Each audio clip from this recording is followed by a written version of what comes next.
Ya, ternyata ilmu diam itu membuat kita menjadi semakin dekat kepada Tuhan, begitu. Apa yang dikatakan dalam kajian hari ini tentang ilmu diam, Bu ya. Dan Ya, itu pengalaman beliau. Ya memang bahwa ketika kita mencari ilmu, Anda ngomong tak bicara atau diem? Diam, ya. Kalau Anda sebagai murid, diem atau ngomong? Diam.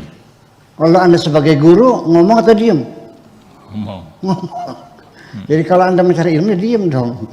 Kayak gitu. Mana mungkin orang mencari ilmu ngomong? Ya. Itu namanya menyampaikan ilmu pada orang lain. Ya. Tapi kalau orang mencari ilmu, ya diem, dengarkan dulu. Nah, jadi makanya orang yang mencari ilmu itu pasti lebih banyak diam. Karena dalam perenungan nggak mungkin. Tidak mungkin pemahaman sesuatu masuk dalam pikiran kita ketika pikiran kita ngomong. Nah, itu semacam itu. Jadi diam ini maksudnya simbol daripada merenung, ya, melakukan introspeksi, self koreksi dan sebagainya. Dan itu memang sangat diperlukan sekali. Ya, tentang diam itu artinya apa? Diam itu emas kok. Ya, asam. Saya dapat hadiah mobil itu karena saya diem kok. Bukan karena saya ngomong, karena saya diem dapat mobil. Ya karena saya diem. Nah, memang ternyata diam itu menjadi sesuatu yang sangat sulit sekali. Dan Nabi Musa mengalami kegagalan, tidak lulus ketika dia minta supaya diaku jadi muridnya Nabi Khidir dengan syaratnya tidak boleh nanya, harus diem. Dikiranya diem itu gampang, disepelekan aja. Ternyata 3 kali ujian gagal semuanya. Yaitu satu dengan kasus pembunuhan terhadap seorang anak kecil, dan kedua yaitu kapal punya nelayan itu dibolongin, dan yang ketiga tembok miring yang diluruskan kembali punya anak yatim. Itu kan semuanya gagal.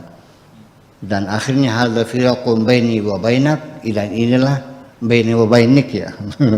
Baini wa bainik, dan inilah perpisahan. Ya udah, kita sebaiknya berpisah saja, udah.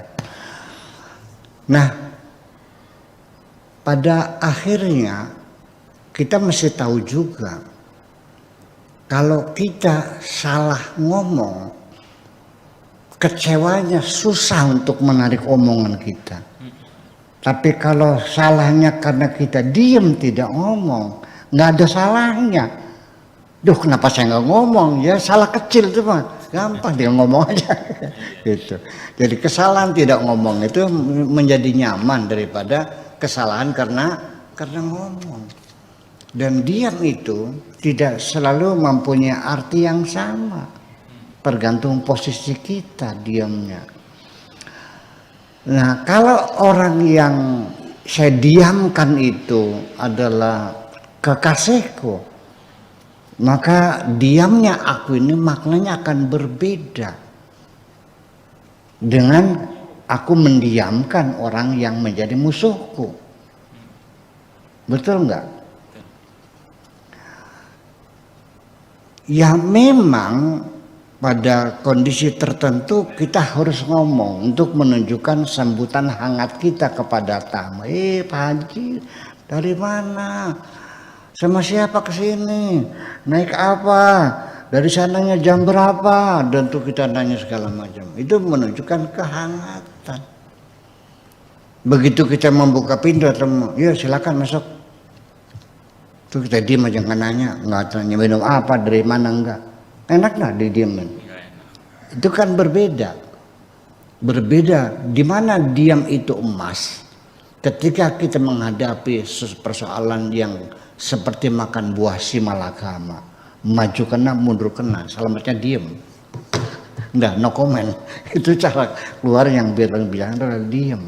Dan bahkan sesungguhnya banyak sekali ketika Allah sering menegur kita berulang-ulang, tetapi kita tetap mengabaikan. Akhirnya oleh Allah didiamin. Wa yamudduhum fi tughyanihim ya mahun. Kami biarkan mereka tersesat lebih jauh lagi. Habis dikasih setan pernah nurut, ya itu karena bisikan-bisikan yang masuk diabaikan semuanya. Itulah persoalannya. Itulah kira-kira mungkin. Ya, baik.